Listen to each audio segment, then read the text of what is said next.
When the king had dug 2 beds, he stopped and repeated his questions. The hermit gave no answer, but stood up, stretching out his hand for the spade, and said, "Now you rest, and let me work." But the king did not give him the spade and continued to dig. 1 hour passed, then another.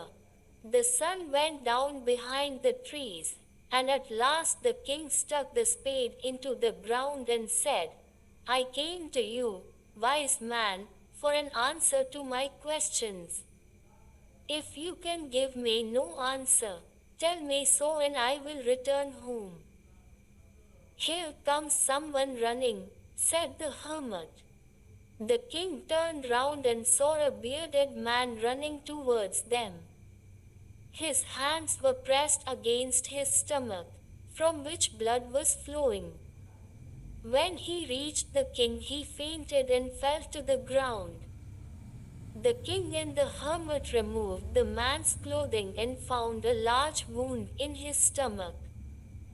The king washed and covered it with his handkerchief, but the blood would not stop flowing. The king redressed the wound until at last the bleeding stopped. The man felt better and asked for something to drink. The king brought fresh water and gave it to him. By this time the sun had set and the air was cool. The king with the hermit's help carried the wounded man into the hut and laid him on the bed. The man closed his eyes and lay quiet. The king, tired by his walk and the work he had done, lay down on the floor and slept through the night. When he awoke, it was several minutes before he could remember where he was or who the strange bearded man lying on the bed was.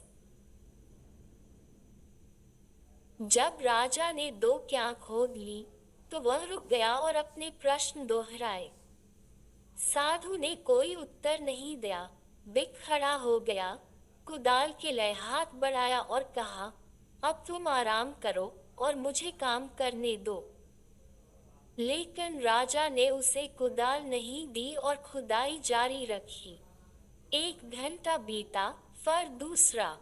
सूरज पेड़ों के पीछे डूब गया और आखिरकार राजा ने कुदाल को जमीन में गाड़ दिया और कहा, "मैं अपने सवालों के जवाब के लिए आपके पास आया हूँ, बुद्धिमान व्यक्ति। अगर आप मुझे कोई जवाब नहीं दे सकते, तो मुझे बताएं और मैं घर लौट जाऊंगा।" "जाऊंगा," साधु ने कहा, "यहाँ कोई दौड़ता हुआ आ रहा है।" राजा ने पलटकर देखा कि एक दाढ़ी वाला आदमी उनकी ओर दौड़ रहा है। उसके हाथ उसके पेट पर दबे हुए थे, जिससे खून बह रहा था। जब वह राजा के पास पहुंचा, तो वह बेहोश होकर जमीन पर गिर पड़ा। राजा और साधु ने उस आदमी के कपड़े उतारे और उसके पेट में एक बड़ा घाव पाया। राजा ने उसे धोया और अपने रुमाल से ढक दिया, लेकिन खून बहना बंद नहीं हुआ। राजा ने घाव पर पट्टी बांधी, जब तक का खून बहना बंद नहीं हो गया। उस व्यक्ति को बेहतर महसूस हुआ और उसने पीने के लिए कुछ मांगा। राजा ने ताज़ा पानी लाकर उसे दिया। इस समय तक सूरज ढल चुका था और हवा ठंडी हो चुकी थी।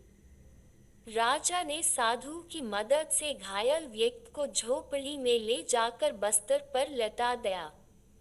उस व्यक्ति ने अपनी आंखें बंद कर ली और चुपचाप लेटा रहा। राजा अपने चलने और किए गए काम से थक गया था, इसलिए फर्श पर लेट गया और रात भर सोता रहा।